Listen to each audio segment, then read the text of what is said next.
Friends, we're about to begin the service for Mr. Kenneth Crocko Weinberger.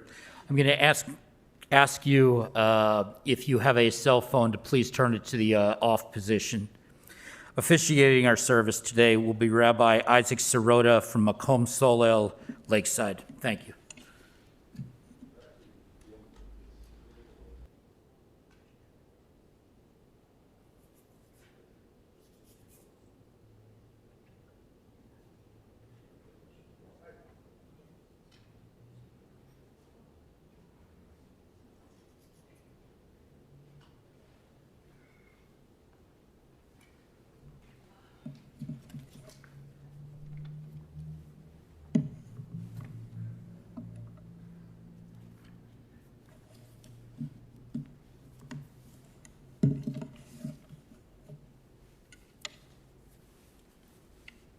Death has taken our beloved Kenny Weinberger. Our friends grieve in their darkened world. In their silence, there is lamentation. In their tears, there is loneliness. Lost in their sorrow, may they find the presence of loving friends. Heal them, O God. Be with them. For Kenny's love that united us in life in which death cannot sever. For his companionship that we shared along life's path, and which continues through the tenderness of memory. For the gifts of his heart and mind that brought us joy and happiness and are now a precious remembrance. For all these things and more, we give our thanks to God. So in this time of grief, we listen to the voice of our sacred scriptures. They bring us the ever-new message of God's nearness. They tell us of our kinship with our Creator, in light as in darkness, in joy as in sorrow, in life as in death. So we read these words that have come down to us through the ages. Psalm 23 is probably the most famous poem in the world. It's been translated into every language. It reminds us that all of us, at some time or another in our lives, will go through the valley of the shadow of death. It is the price we pay for loving other people. But the key word there is through the valley. You can't skip it, you can't fly over it, you can't go around it, but you can go through it.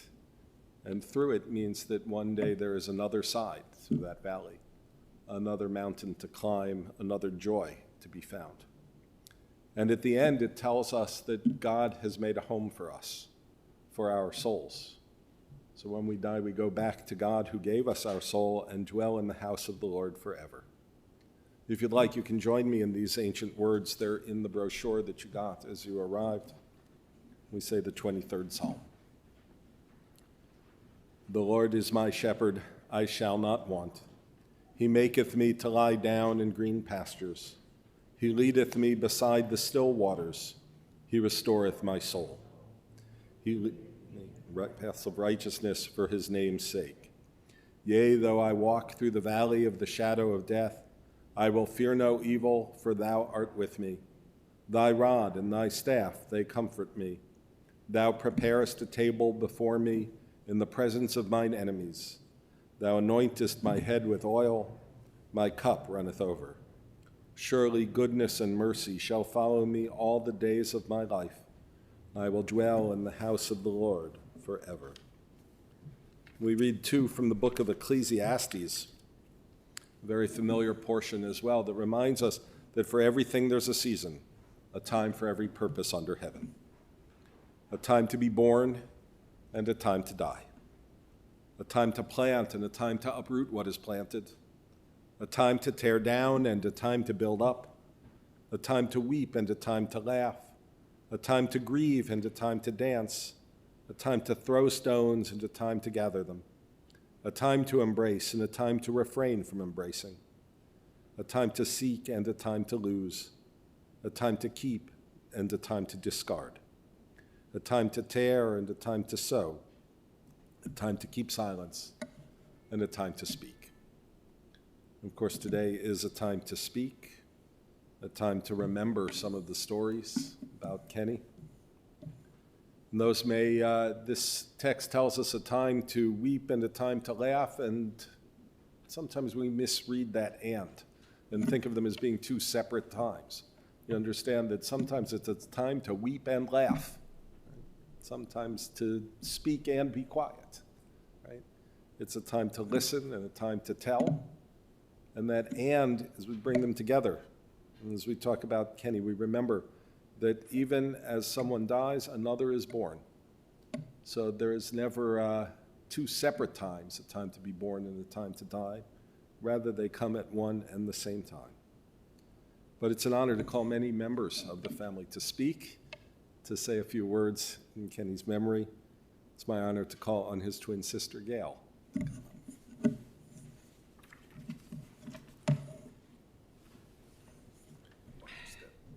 you. I'm here first because I have childhood memories of my brother, and I thought we could start with his childhood. We moved to West Rogers Park in 1949. My parents built a house, and in his bedroom, they installed wallpaper which consisted of the map of the world. So Kenny and I would lie down on his bed with our feet. We were, I don't know, 7, with our feet on the map and look for the weirdest place we could find in the world. And we found one, and it's called Nova Zemlya. It's like east of Europe and northern Asia, and it's there. Go look it up. And to this day, when we would look at each other, we'd say, Nova Zemlya? Huh? Huh? So that's one memory I have. It's wonderful. We were always in the same classes. In those days, in the 50s, they'd never separate twins or sisters and brothers, and we were always, up until 8th grade, we were always in the same class. So we could share, assignments and homework and all that. And he was really good in math, so he helped me there. And I was better in art and literature, so we helped each other. We used to come home for lunch, and we used to watch a program called Uncle Johnny Coons. I don't know if any of the older people here remember that. Do you remember? Yeah. And he used to have a commercial with mayonnaise, and Kenny and I would watch it every day, and we'd say, we want some mayonnaise. So one day during lunch, we made a sandwich with mayonnaise, cream cheese, butter, and that's all. And we ate it during lunch, during Uncle Johnny Coons, and we proceeded to throw up right after that. So we couldn't go back to school. Kenny was the yo-yo king of the neighborhood. He was so good at it. He could do around the world and walk the dog, and what are the other ones? I don't remember, but I couldn't do it. He was great. We had a ping pong table in our basement, and he was really good at that too. He was, anything Kenny really wanted to do, he could do. He was always very funny, making jokes. And he was always shorter than I was. So we'd stand in the mirror, and he'd go like this, and I'd go like this. And we'd try to be what normal twins should be.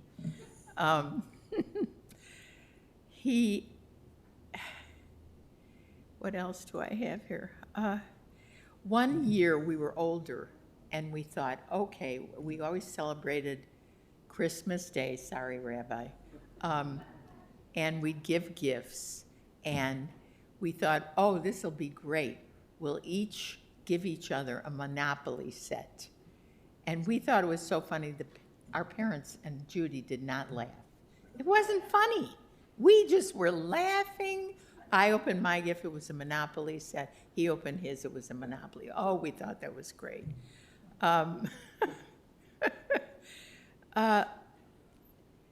Later on, and another thing, he was colorblind and couldn't see, he could only, I think, see green. He didn't know what green was. And I became an artist, so I would interpret the colors for him.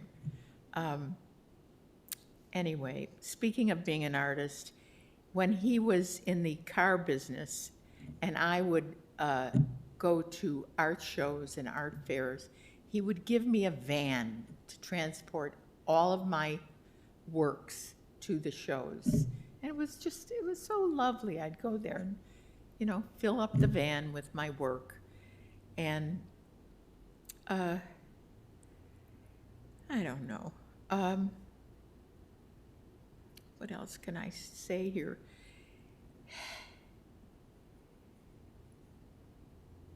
He missed his birthday. Our birthday is January 3rd, and he missed his birthday by like 10 days. So I consider him to be 79, not 78, which it says. And I always will.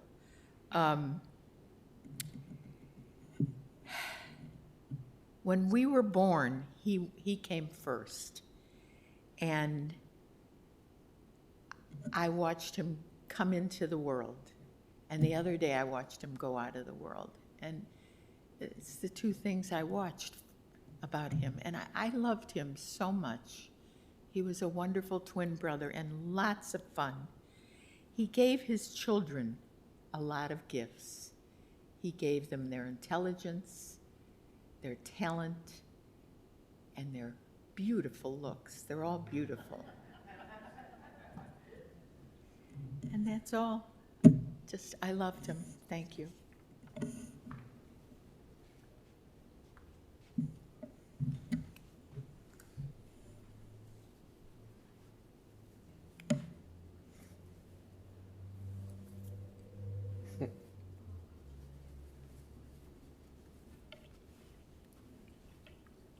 Thank you very much, Gail.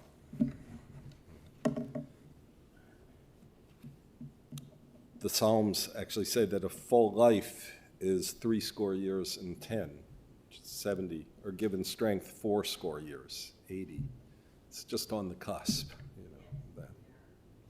But Psalm 90 also tells us to make our days count every day in our lives, and that's something Kenny surely did. Oh God, you have been our refuge in every generation. Before the mountains came into being, before you brought forth the earth and the world, from eternity to eternity, you are God. You return us to dust. You decree, return, you mortals.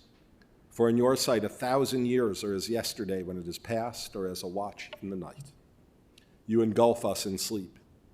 We are like grass that renews itself. At daybreak it flourishes anew, at dusk it withers and dries up. The span of our life is 80 years, or given strength 80 years. But even the best of those years have troubles and sorrows. They pass by speedily. We are left in darkness. Teach us, therefore, to number our days so that we may attain a heart of wisdom. Turn to us, O God. Show mercy to your servants. Satisfy us at daybreak with your steadfast love, that we may sing for joy all our days. Let your deeds be seen by your servants, your glory by their children. May your favor, O God, be upon us. Establish the work of our hands, that it may long endure. It's my honor to call on Kenny's sister, Judy, to come up and share a few words.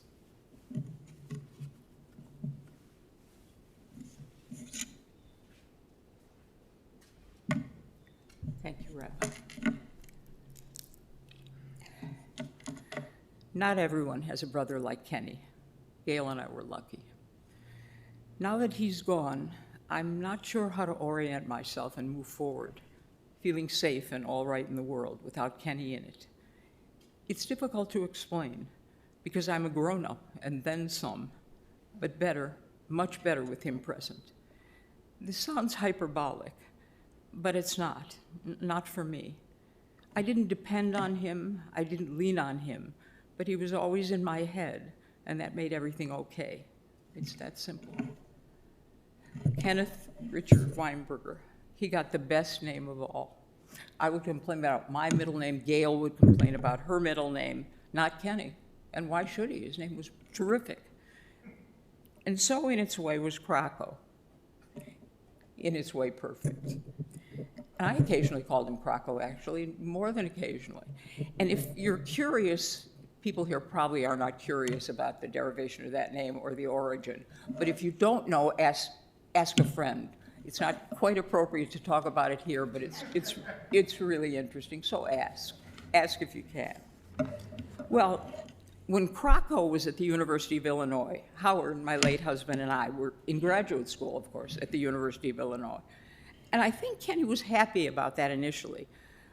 But when I told him my English class was right before his in the same building, and that I would wait to say hello afterwards, he changed his mind. As smart as he was, Kenny was not the most diligent student. Skipping class was okay with him, but it wasn't okay with me. So I waited. I think at that point I achieved older sister status, because every Monday, Wednesday, and Friday, he'd rush into the building with toothpaste all over his mouth. At the very last minute, wave and head into class. He knew I would always be there, and I was always there. Howard kind of mentored him in papers, and I waited for him every Monday, Wednesday, and Friday, and it was his best semester by far. Kenny loved funny, as we all know, and he was a naturally funny man. He was clever and quick and could tell a great story. When I could make him laugh, I felt so proud, because he could always make me laugh, and lots of other people too, so I hear. How could you not like him? With his easy charm, his spot-on sense of humor, and his basic goodness and big heart, he had lots of friends, deservedly so. So I can't imagine anyone not liking him and not wanting to be with him. I always wanted to be with him. Here's an illustration of what Kenny was and who he was. On the night of our daughter Jennifer's wedding, Howard was having emergency surgery. Kenny, without hesitation, became the point person and was in touch with the hospital on a landline somewhere in the venue, bothering the nurses, bringing us updates, making things easier for us until Howard was in recovery. He ran full tilt up the stairs to tell us that all was well. The photographer caught that moment as he was giving me good news. The expression on his face tells you everything about him and everything you need to know. I brought the picture. Look at him again and you'll see. There was not a time when we needed him that he wasn't there. Full on. Nothing was too much, and nothing was too much to do for him. Leta said something very wise to me in the hospital waiting room after Kenny had died. You lost the one in your life who knew all your secrets. That's a lot to lose. And she said, he never revealed any of them. If he didn't tell Leta, he didn't tell anyone. We all have secrets, and I trusted him with mine, implicitly and explicitly, in every way possible. That is a lot to lose. And Leta, she meant so much to him. Kenny and I would be on the phone. Another call would come in. It's Leta, Judy, and we would hang up. I hope she knew that. Okay, here's a shared secret.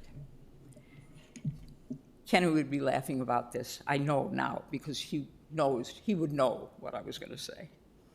Many years ago, we shared an addiction, a relatively safe one, but an embarrassing one. We both played on an inane computer games website, and this is the first time I'm talking about it. You know, Dan, I can tell. Every day, and I mean every day. The rewards in the game were badges and tokens, which were points, all virtual and totally meaningless. But we played a lot, and we laughed a lot. He was a badge man, and I was a points woman, and both of us were very competitive. That is no surprise. And we'd call each other every morning to analyze, assess, strategize. Each morning at 9 o'clock, he was always ahead of me in badges, and I was always ahead of him in points. Until one year, I took a vacation. Big mistake. And of course, when I got home, I immediately checked on the scores. He had surpassed me in points by hundreds and hundreds and hundreds of them. Yep. And finally, after I pressured him, admitted that he had figured out how to game the system, legally and within the rules, but he gamed the system. He had major math skills, as Gail mentioned, and he really did. I was admiring at first, a little upset, and I never, ever, ever caught up. We quit, and he was ahead in everything, and he liked it that way. He asked me one day, would you ever tell anyone about how much we reasonable adults play these ridiculous games? Never, I said. Too humiliating. I asked him the same question, and he never told anyone, but I think Leta knew. Did you know, Leta? I knew that. I knew that. We stopped playing eventually, but talking every day had become part of what we did. Every morning at 9 until he became increasingly ill, with pills to take and treatments to have, and then it was later in the day. I will miss that always. Others, I'm sure, will speak about his children, and his children will speak about themselves and how he loved them and worked very hard to earn their love after a rocky start, and his grandchildren and how he adored them, each one, and he had 9. What a lucky man. Any day he spoke with them, saw them, FaceTime, saw videos was a good day. Even when he was very ill, they were the greatest joy in his life. He said that so many times. I thought I could be more concise and brief in talking about Kenny, but it's hard when you're trying to capture the essence of someone like Kenny.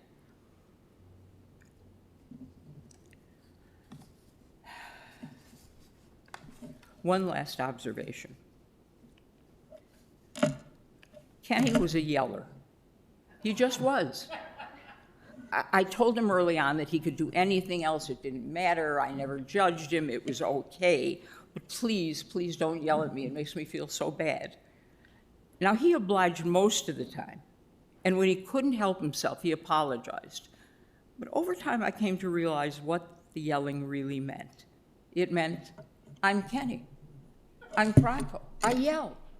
And it made it a little easier. I want to tell you, and I didn't write it down, but it occurred to me that when I went over to Kenny's, we had a 2-person movie club. And what we'd do when I was over there is fire up Netflix and look at we looked at the added recently, we looked at the most popular, and we would pick out movies to watch. We had to write them down. I wrote, he read, because we would never remember what we liked at the beginning, so we had to know exactly what to do, and we did watch. And we had a wonderful time doing it.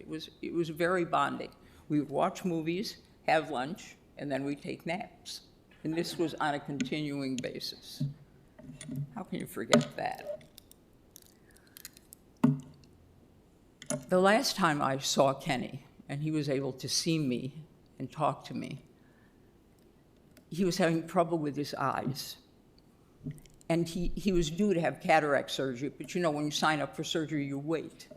And he hadn't had it yet, and he could no longer read the subtitles, so we couldn't watch the movies.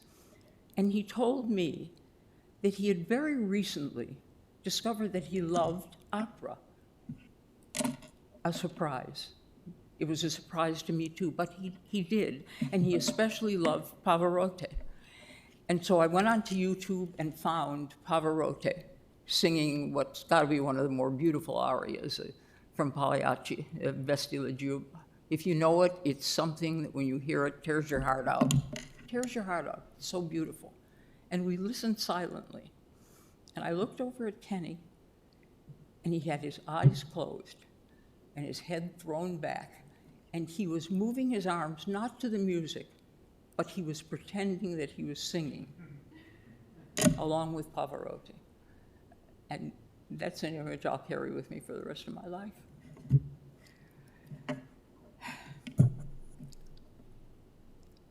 I loved him fiercely, and I will miss him as much as I loved him.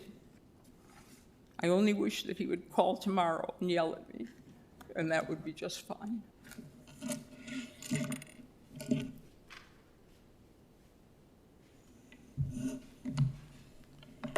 Thank you, Judy. God, you give us loved ones and make them the strength of our life, the light of our eyes. They depart, leave us bereft in a lonely way. But you are the living fountain from which our healing flows. To you, the stricken look for comfort and the sorrow-laden for consolation. O God, we see life as through windows that open on eternity. We see that love endures, and the soul endures as you, O God, endure forever. We see that the years are more than grass that withers, more than flowers that fade. They weave a timeless pattern in a world that is the dwelling place of your love and glory. I'd like to ask Kenny's brother-in-law, Richard, to come forward and share a memory.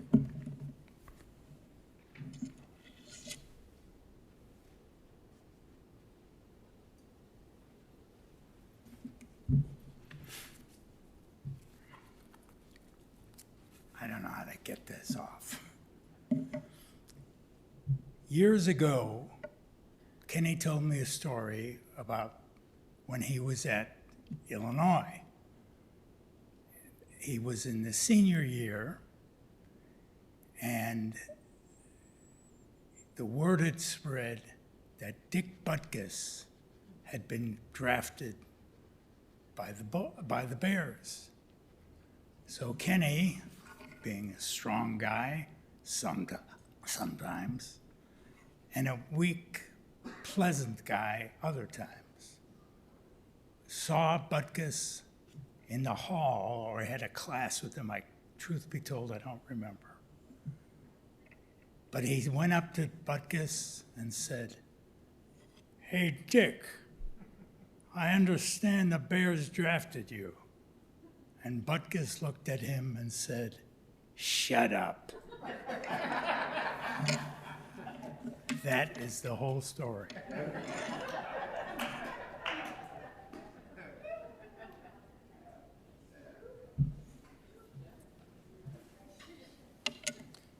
Thank you, Richard, for capturing the spirit, I think. Psalm 121 says, "I lift my eyes to the mountains. What is the source of my help? My help comes from Adonai, maker of heaven and earth. God will not let your foot give way. Your protector will not slumber. See, the protector of Israel neither slumbers nor sleeps. God is your guardian. God is your protection. The sun will not strike you by day, nor the moon by night. God will guard you from harm. God will guard your soul, your going and coming, now and forever."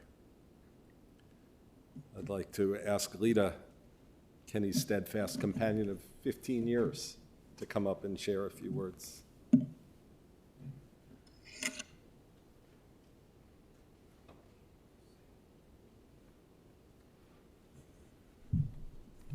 First of all, I want to say that I never told about Pogo. Never told anybody. Most of you know that I've actually known Crocko as Crocko since I was just a kid, and my much older brother Jay used to bring around his cool, hot friends. Years and lifetimes later, we met up again, and I came to know him as much more than one of those crazy bad boys. Yes, Crocko was just pure fun to be around. He made people laugh. He could belt out a song with his melodic voice, and he put the P in the word party. But the more we were together, the more ways I came to know his most important quality, and that was a pure generosity in his heart and soul. Now, some of you might say Crocko was cheap at times, but I say that was simply an occasional resistance to the cost of living. Like $20 for a valet, do we really have to go to this restaurant? Or $16 for a glass of wine, can't you just have a glass of water? In reality, Kenny was one of those people I would call a giver. First and foremost, I saw this in the ways he was infinitely devoted to his children and grandchildren. There was nothing that could surpass the priority of those relationships and his love for his family. Then I began to see this generosity in the ways he took to my family, participating and taking an interest in the lives of my children, each grandchild, my mother, my brothers, and many cousins, attending basketball games, for the boys, pretending to speak French with the little guy while actually talking gibberish in a foreign accent, rehashing sports with the other guys in my family when Jake wasn't available. In willingly sleeping on a roof deck with only a ladder for access to be with my family in Santa Rosa, and so many more things. Then there were my closest friends. He knew that in order to be with me, he needed to pass that test. And to this day, they are some of Kenny's closest friends.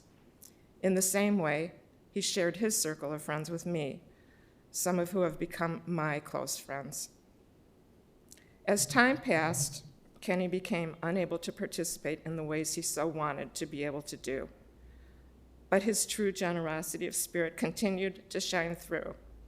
My best example is that he never said to me, "Don't go without me."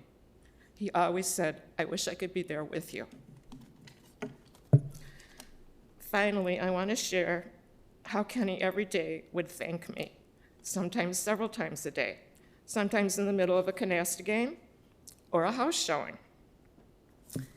And I know that if he had the chance right now, he would thank so many of you who have supported him through the tough times.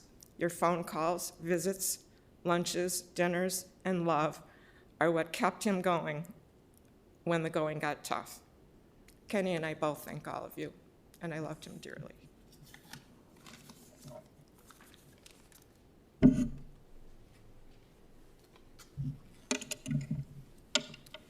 Thank you, Leta.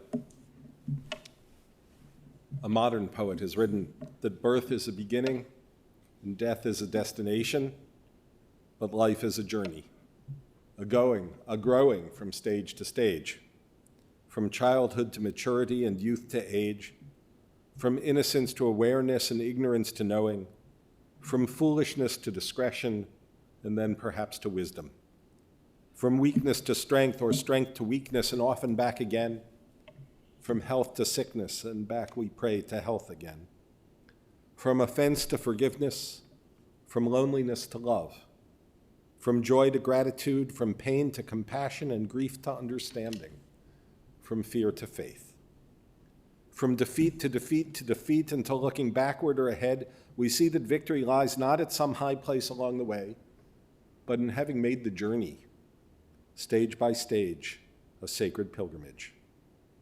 Birth is a beginning and death a destination, but life is a journey, a sacred pilgrimage made stage by stage, from birth to death to life everlasting.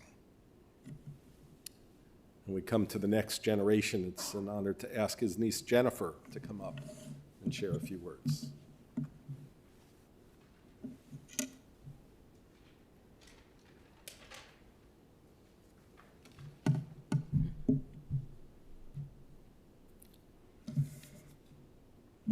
Kenny was extra, and I mean that in the best possible way.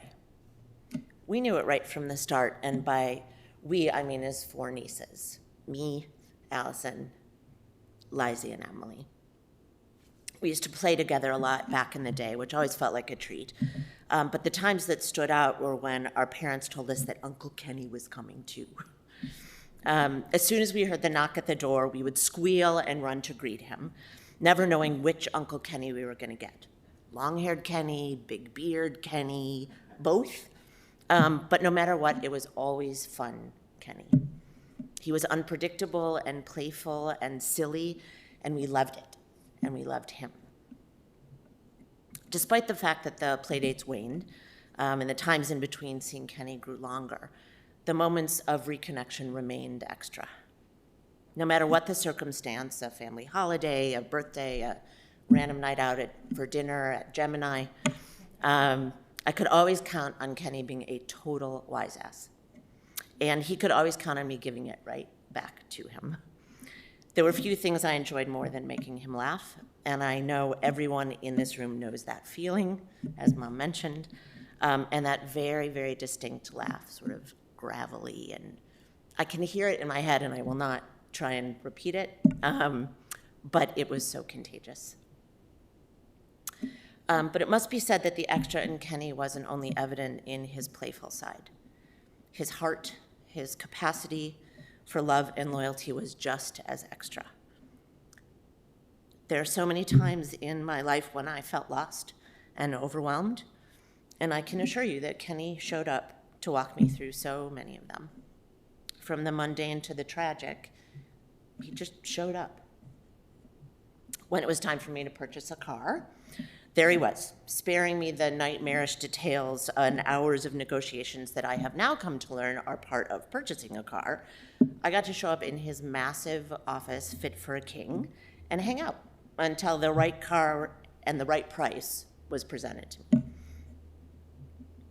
Mom mentioned this, but when my dad was too sick to be at my wedding, Kenny was right there, making sure he was well taken care of, and then bursting into the reception with so much joy to tell us that he made it through surgery with flying colors. And when I got divorced and I was out over my skis on just about every level, and Kenny, knowing this, called me while I stood on a street corner waiting for a bus, and he told me everything was going to be okay. And I believed him, and I burst into tears, and he told me to cut it out. And then he told me that he loved me. Kenny loved me.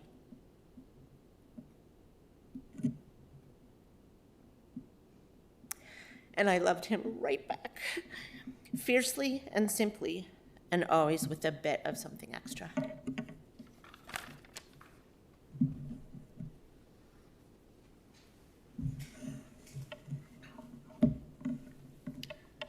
Thank you. In the Bible, in the book of Job, Job cries out in his sorrow, Adonai natan v'Adonai lakach yehi shem Adonai mevarach. God has given, God has taken away. Blessed be the name of God. The ancient people were well acquainted with grief and with the valley of shadows. Death and sorrow are not strangers to us, yet the centuries have taught us that a good name endures beyond the grave, that there is strength in faith. So with Job, we say, Adonai natan, God, you have given. You gave us Kenny, a loved one who will not be forgotten. For all that was good and enduring in his life, we offer the deepest thanks of our hearts. Adonai lekach, God, you have taken away. We pray for the strength to turn our broken hearts into an altar of trust before which we acknowledge your sovereignty and love as we say, Yehi Shem Adonai Mevorach. Blessed be the name of God, now and forever. The stories that we share today are indeed a blessing that Kenny was in our lives. It's my honor to begin calling on his children to share some memories as well. So Jake, would you like to come up?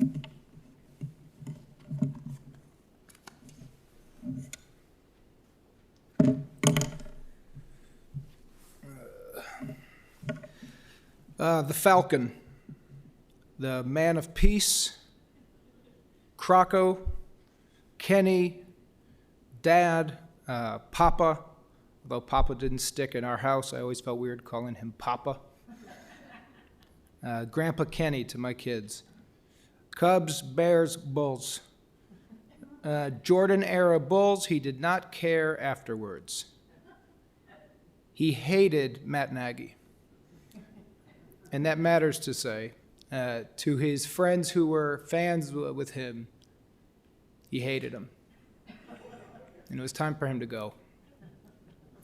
He loves the Cubs, and I thank the 2016 Chicago Cubs for giving him a World Series. It meant the world to him. He once referred to the Chicago Bears as some of his best friends. It was the funniest thing I've ever heard.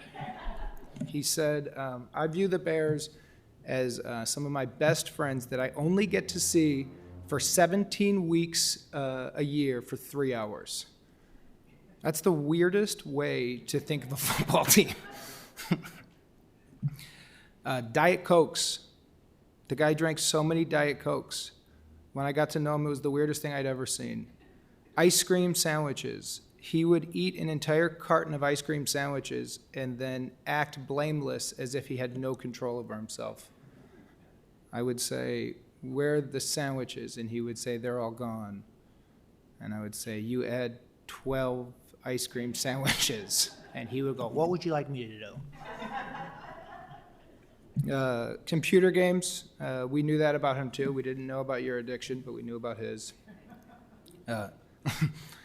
He loved his cigarettes. I'm glad he quit, but he did take a lot of joy in those. He was a great laugher, a great storyteller, a great listener, a great fan. The Cave, he created his place and he called it The Cave. And for those who were inside the cave, it was the best. Great couches. The man knew comfort in a way that I've copied. Big television screens in every room. Very questionable artwork. All-time great mustache. Just a mustache for the era on that man's face. City Chevrolet. Terrible commercials with Scottie Pippen and Horace Grant from the 80s where he threw a basketball behind his back and said at City Chevrolet, it's a sure shot, and then it's swished. It's perfectly my dad that at his funeral in front of that sad photos, there's this ridiculous photo. He loved golf so much. If I were to get emotional right now, he would call me a word that I'm not going to say, but it rhymes with wussy. And he would go, wussy, wussy, wussy, wussy, wussy, wussy. He was the guy to call if you had to do something you didn't want to do. I had to go to a urologist, and they were going to put a tube somewhere I didn't want them to put a tube, and I was very scared. And he was the guy I called in the waiting room because his take on it was the funniest thing on planet Earth. He would leave a stack of money by his door in a drawer like a gangster. Thousands of dollars. He was not a gangster. He taught me blackjack, and he had a whole style of blackjack, which was progressive betting. He was very proud of it. I can assure you it does not work.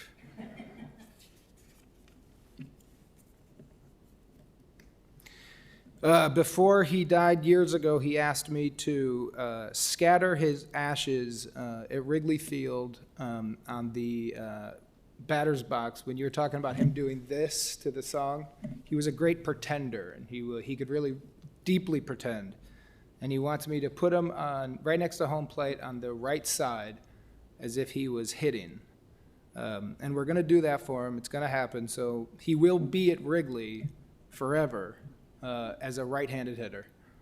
And that makes me really happy for him. Wussy.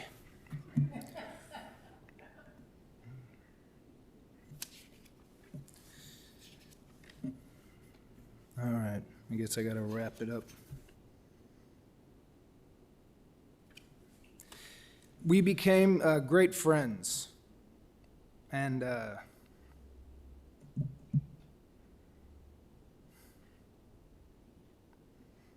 as his friend,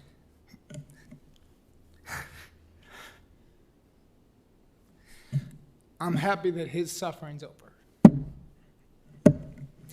Long live Falcon.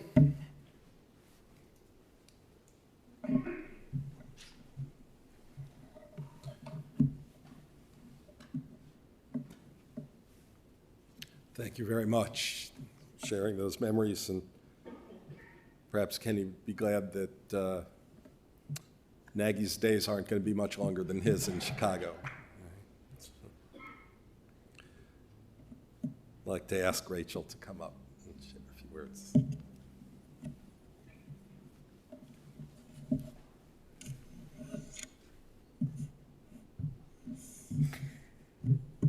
That's all right. I am surprised.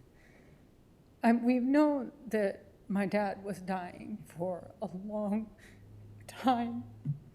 I am surprised at the shock and the gravity of the grief. The last time I talked to my dad was the day before he went to the hospital. And it had become increasingly hard to talk to him on the phone. It would take him like 10 minutes to get the speaker on and adjust his hearing aids and make sure if he was shaking he could talk or not. And then it was never, how are you doing? Why do you ask? I know, and it got harder because he was losing more and more things. Like, I can't see, can't sit up, it hurts, my feet. And he would always say, what can you do? This is life, it is what it is, and he always tried to be strong and make good of it.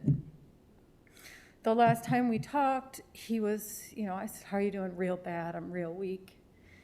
And I knew it was pneumonia because it's always pneumonia, and he always goes to the hospital the last second, and he always makes it through. So, I think we were all so stupid because we did all think he was going to be fine again. He wasn't, looking at him like he's not fine, but I think we couldn't sort of fathom that he wouldn't be here. So anyway, yeah, I believe in mediums, so I actually, yeah, I do. And I've heard, that mediums say that the person that died can hear you. So I'm going to talk to you, Dad, because that man in there is not you. I'm so sorry. I was supposed to be leaving New York today to see you, and I just wanted to hold your hand and connect with you and bring the kids, and it really sucks that we don't get to have that. I think,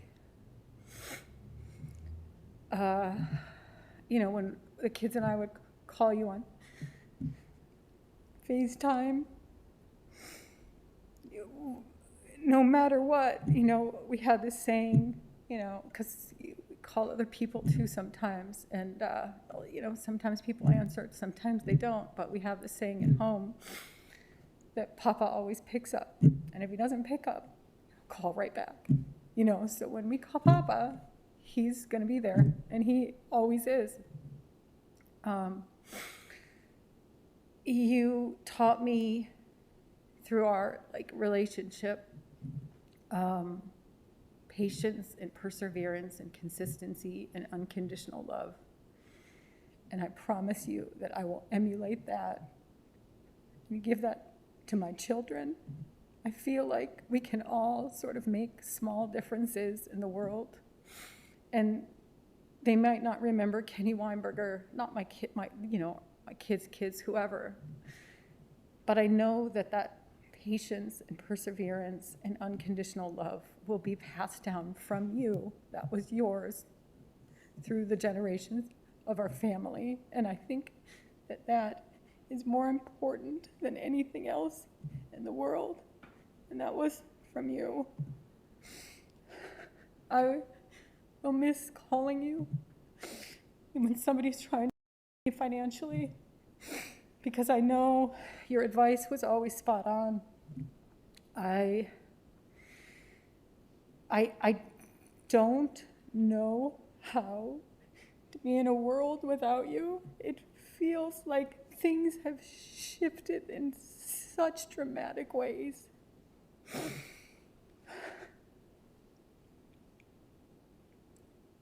I'll always love you, and if there is a place to go, have fun wherever you are, whatever, but if you can, wait for me, because I really would like to see you again. And know that I will be looking for you in every face, every smile, in the trees. And if there's a way for you to come back, give me a sign. I love you.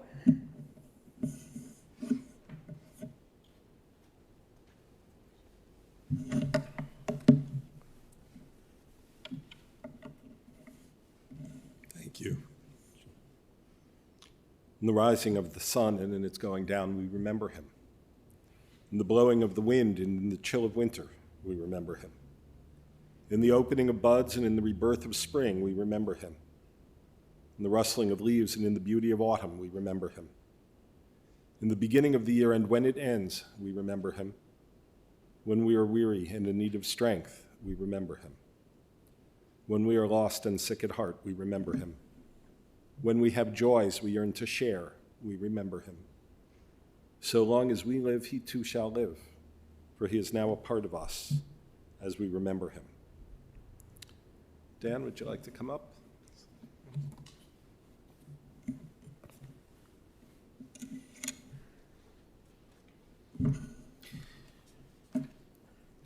So Rachel stole a little bit of my thunder here, so forgive the thematic duplication, but we were dramatically unprepared for his end of life, despite it being glaringly obvious for years that the time was coming and the relief was coming. But yet, a theme has emerged. People are genuinely shocked that a 78-year-old man who beat lung, prostate, skin cancer, diverticulitis, had Parkinson's, right? We're all genuinely shocked. I was in the hospital, when in the ICU. They're telling us,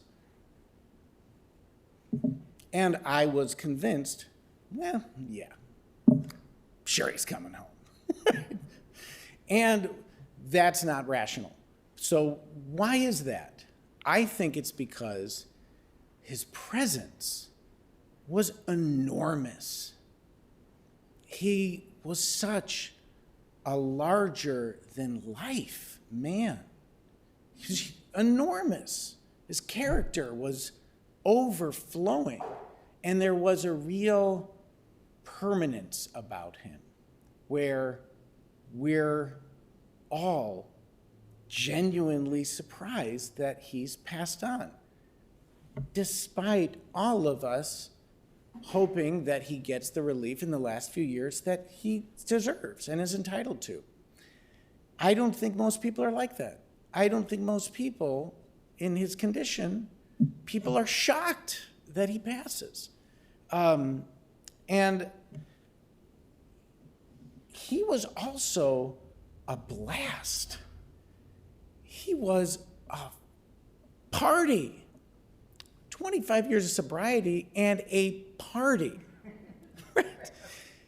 I have a thing with my kids, and Leta put together this phenomenal birthday video montage. But I wasn't going to do it, but I think we should.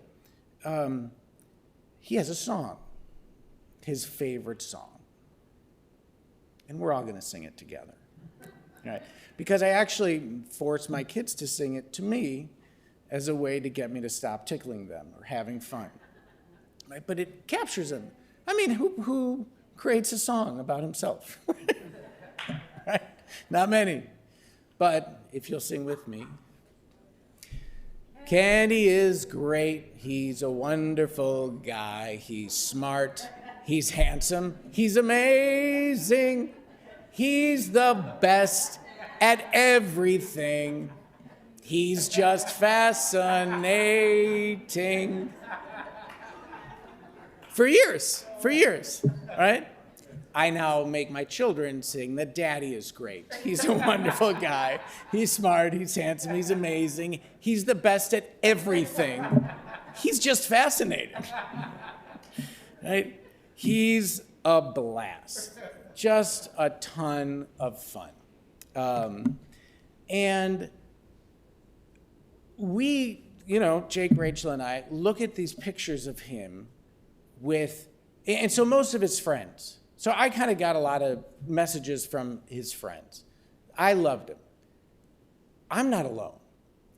His family loved him. We're not alone. Lots and lots of people loved Kenny.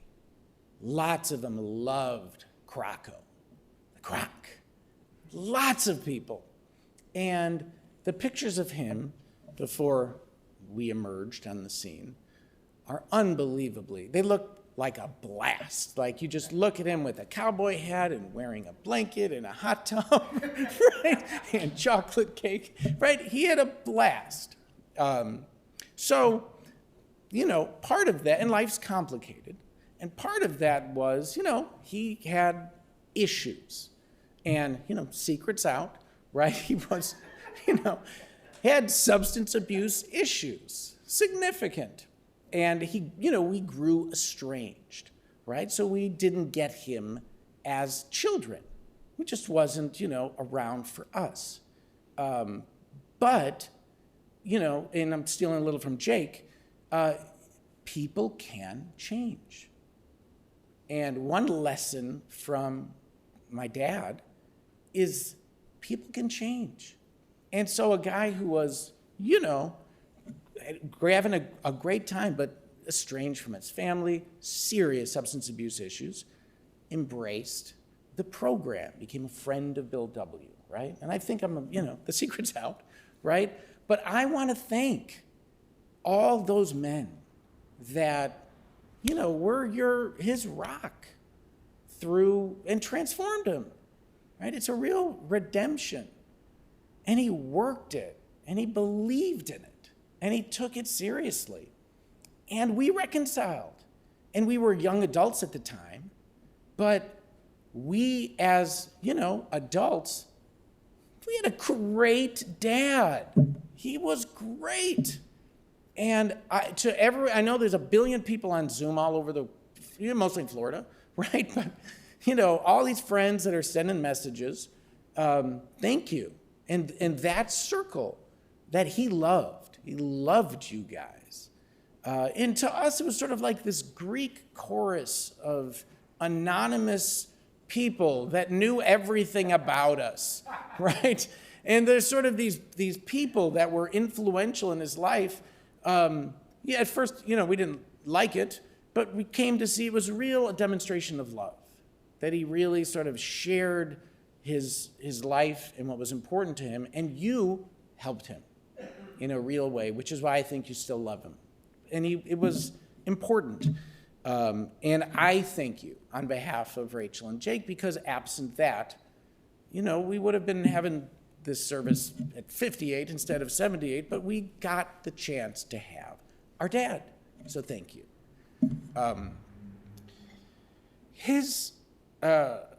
The part of him that was fun, among the many parts, he was a real city guy. He lived in Lincoln Park. We called his house the 425 Club. We all, the three of us, at some time in our 20s, lived with him. Kelli and I, my wife, and our three kids, right? The kids didn't live with him. But Kelli and I, we lived with him for like a year. Not because it was fun, right? A lot of you probably were roommates too, right? But he was so fun to live with. His pogo addiction, was real. And we were there with it. We played Mars Mission, right? And he had a great time with it. He called my wife the little mouse walking around, taking my ice cream. Where's... And, Jake and Rachel, we lived with him because we liked it. We spent time with him because we liked it. It was fun. He was fun. He was a great dad. He was a car dealer, and that was a big part of his identity. And he loved it. And a lesson I take away, and I think important lessons Rachel had, unconditional love, that is part of him. He did. He loved unconditionally. Another lesson was, I like this story, and he served as an inspiration for me, that he, worked for his old man with Richard as a furniture, manufacturer. Eventually, you guys bought it, with some partners. That ended, figuring out what's in transition, As my mom would say, like, it was a long time, right? Just not knowing what's next, right? That was the gap here. But he got an opportunity. How many people would do this? The opportunity is there's a car dealership at 23rd in Michigan, then really the inner city, a Chevrolet dealership, automobile retailing. Never liked cars, not a car guy, didn't know anything about it. He had the confidence to say, absolutely, I'll become a car dealer.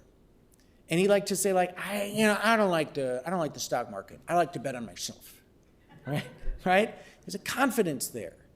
And the idea that you can do anything. You can do anything if you just go for it. He went for it. He was very proud of that car dealership, very proud to build it up. 15, 20 years, right? Employed 100 people. Another lesson I took, another saying he'd love to say, I'd say it, is that he's like, I love writing commission checks. I love writing big commission checks to my sales guys. They win, I win. They're happy, I'm happy. He was so proud. He was proud of that, right? And he built it up, and it was important. And he was very, very, very funny. He was one of the funniest people I've ever met. Exceptional timing, and one of his favorite characters, as Jake referenced, was that you probably all know about. Many of you probably lived in the kibbutz where he was probably born when he spent his year in the kibbutz. Was the man of peace. Yes, the man of peace. Kelli and I would spend maybe hours, but we'd say, man of peace.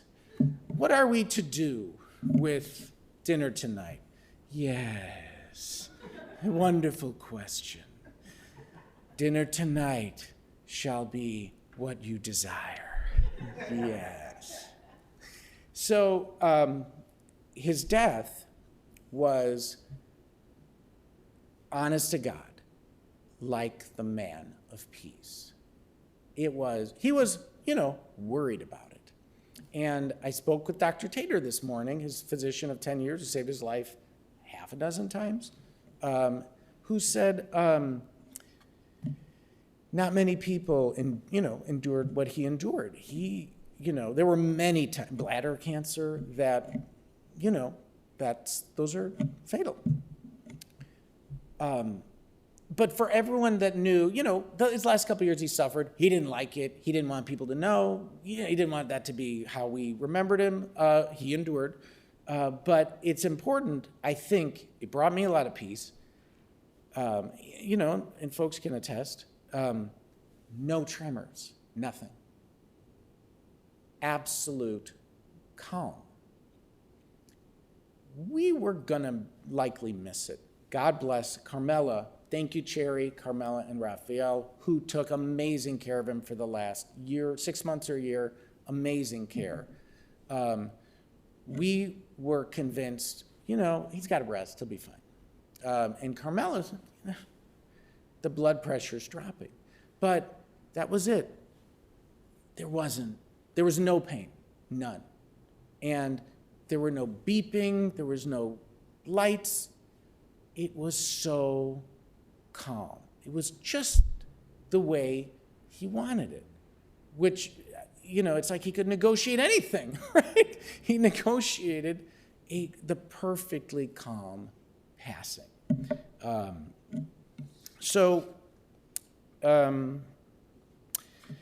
little unprepared, right? So forgive. But so my wife said,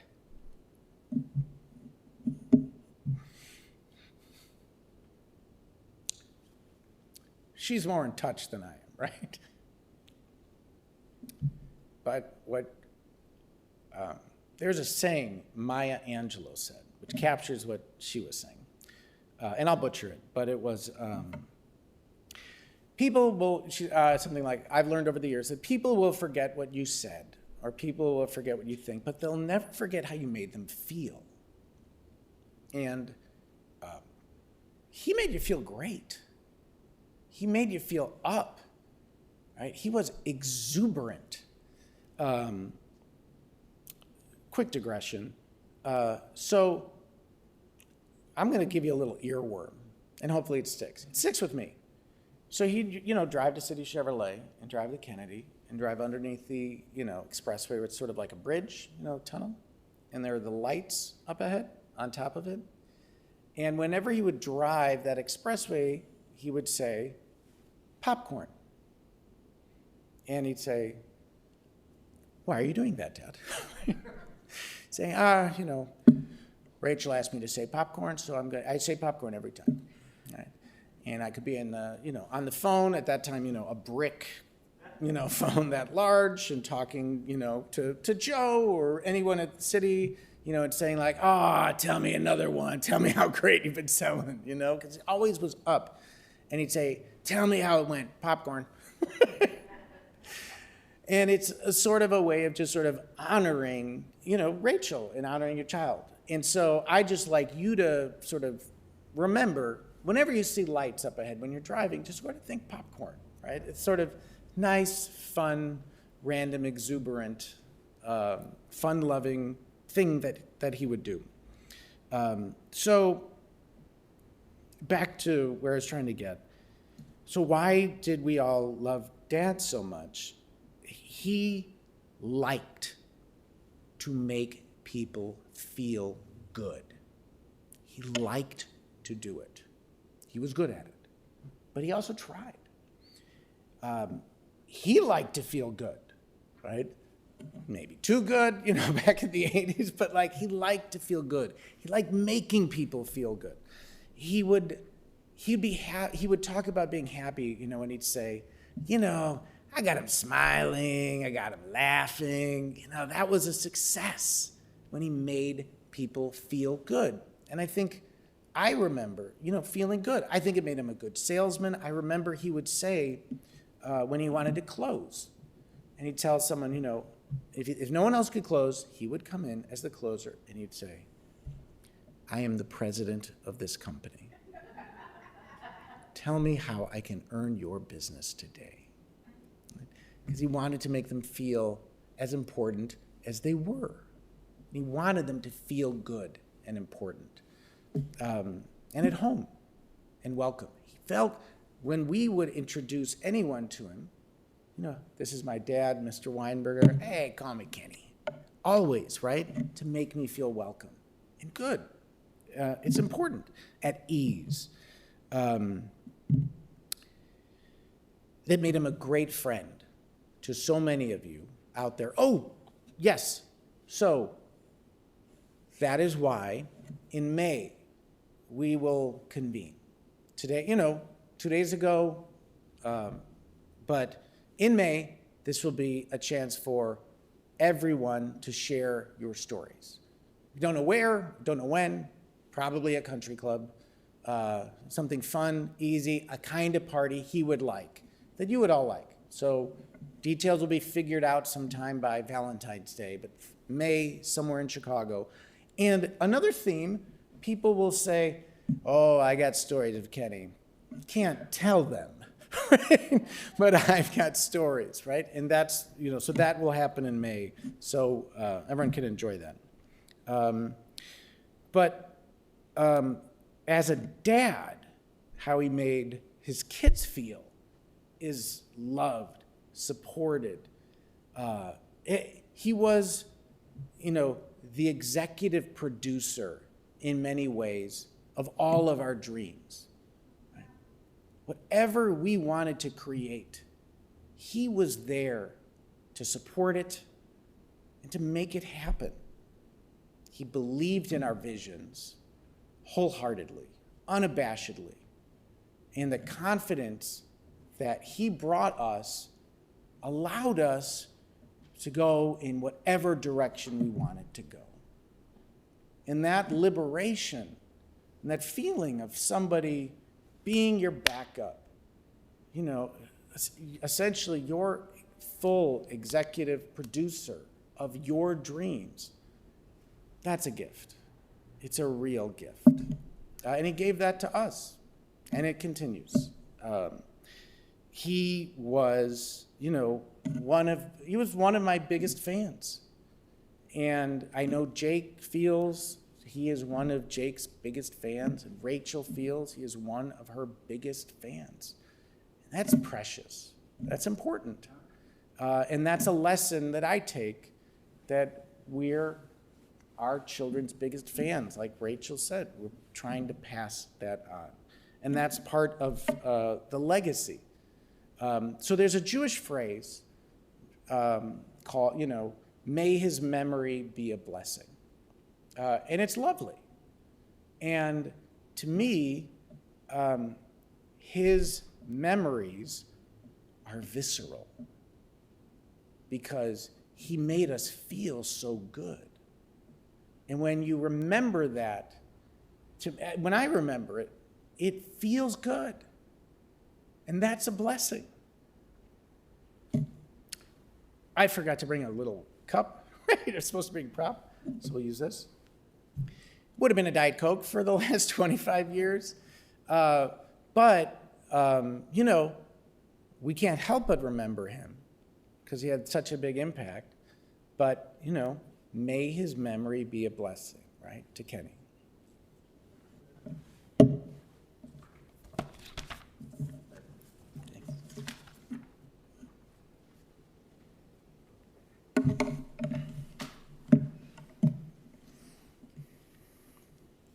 Thank you to all of you who've shared these words, memories of Kenny and his life. And of course, there is so much more that could be said. And so that opportunity in May, God willing, will come around where people can share even more and tell more stories about him. There's no doubt that Kenny lived every day. One of the reasons perhaps that you find yourself unprepared for his departure is that he chose life till the very end of it. Continued to make friends, to be funny, even with the nurses, who were giving him chemotherapy, right? Continued to be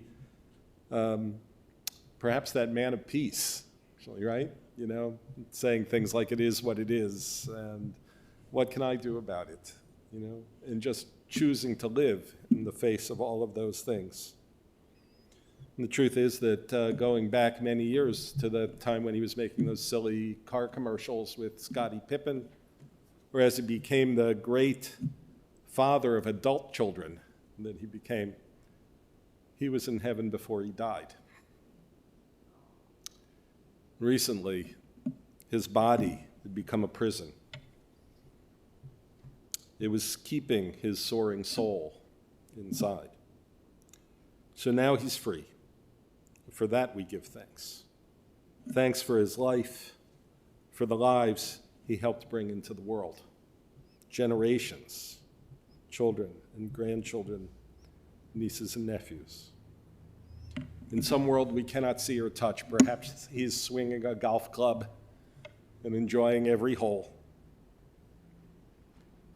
May his memory be a blessing. I think that it's appropriate to turn to the closing parts of our service, but as we do, we think of the pride he took in his 25 years of sobriety and recognize that one of the reasons he was able to choose life every day was because of the equanimity he gained from his time working the steps. God, grant me the serenity to accept the things I cannot change, courage to change the things I can, and the wisdom to know the difference. That was how Kenny lived his life. That was how he seized the day and made each day count. Our tradition teaches us about two kinds of immortality. The immortality of the soul, the gift of God given to us when we're born that goes back to God when we die. But there is another kind of immortality as well. That's the immortality that we bestow on the people we love by telling their stories, by passing them on from one generation to the next. So long as you tell these stories, as you did today about Kenny, then he has life. He has eternal life. I ask you to stand for these ancient words that close our service, the two prayers from our tradition, the El Maleh Rachamim, which reminds us of the soul that God has given us and the life we give to those we love. We say these words, El Maleh Rachamim Shalchem Bamramim, Hamsei Menucha Nechona Tachat Kanvei Ashchina, Im Kedoshim Uteharim Kazohar Harakia Mazhirim Et Nishmato Shehalach Olamo, Baal Harachamim Yastireu Beseter Kanfavla Olamim, Vayitzror Bitzror HaHayim Et Nishmato, Adonai Hu Nechalato, V'yanuach B'Shalom Al Mishkavo V'Nomar, Amen. Compassionate God, eternal Spirit of the universe, grant perfect rest in your sheltering presence to Kenneth Weinberger, who has entered eternity. O God of mercy, let him find refuge in the shadow of your wings. Let his soul be bound up in the bond of everlasting life. God is his inheritance. May he rest in peace. Let us say, Amen. And we close our service today with the Kaddish Yatom, the Mourner's Kaddish. It's called the Mourner's Kaddish even though it doesn't mention death or mourning anywhere in its text. Rather, it's words of blessing. So even at times of sadness, we bless God. And particularly today, we thank God for the gift of Kenny's life, for all that he brought into the world, for the joy he gave others, for the care he gave to each of you. We say these ancient holy words, Yitgadal v'yitkadash shemei rabbah, be'alma divra chirutei v'yamlich malchutei, b'chayei chon u'vyom echon u'v'chayei d'chol beit Yisrael, ba'galau v'izman kariv v'imru, Amen. Yehei shmei rabbah mevarach le'alamo ome omaya, v'yitbarach v'yishtabach v'yitpa'ar v'yitramam v'yitnaseh, V'tadar, v'tare, v'taral, shmei d'kudusha brichu. Leilo min kol birchata v'shirata. Tush b'chata v'nehemata. Da'amiran bi'alma v'imru. Amen. Yehei shlomo rabba min shemaya. V'chaim aleinu v'al kol Yisrael v'imru. Amen. Osei shalom b'imramav. Hu ya'asei shalom. Aleinu v'al kol Yisrael v'imru. Amen. May God grant peace to those who mourn and comfort to all the bereaved among us. Let us say, Amen. Will you be seated for a moment?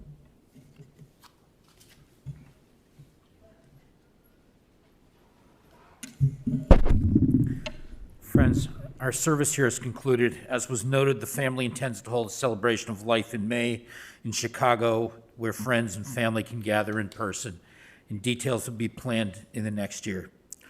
At this time, I'm going to ask everyone who is not family to please rise. I'm going to ask the family to please proceed to the family room while everyone is standing, and then our service will formally be concluded. Sorry, I just want to say one last thing. Sorry. I know it's close, but real quick. I feel like Kristen Wiig in a bad skit. I just want to say one last thing. When my dad, I'm like laughing at the comedy of this right now. When I was leaving Los Angeles, I was leaving with my family in an RV, and I was terrified, and I wanted to call the whole thing off. And I was in my nightgown in the driveway talking to my dad, and I was saying, like, I don't think we can do this. I think we're gonna repack the house, unpack everything, and just stay. And he told me the story about when he was in Israel, and he was hitchhiking, and he was alone, and he was standing on the side of the road, and no cars were coming. And he was hitchhiking, he was going this way, and then a car came going that way.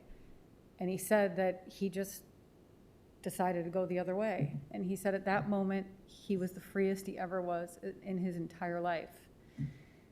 And I don't know if he is like that right now or not, but like, I hope to God he's on a road going wherever he wants to be, and he's in peace.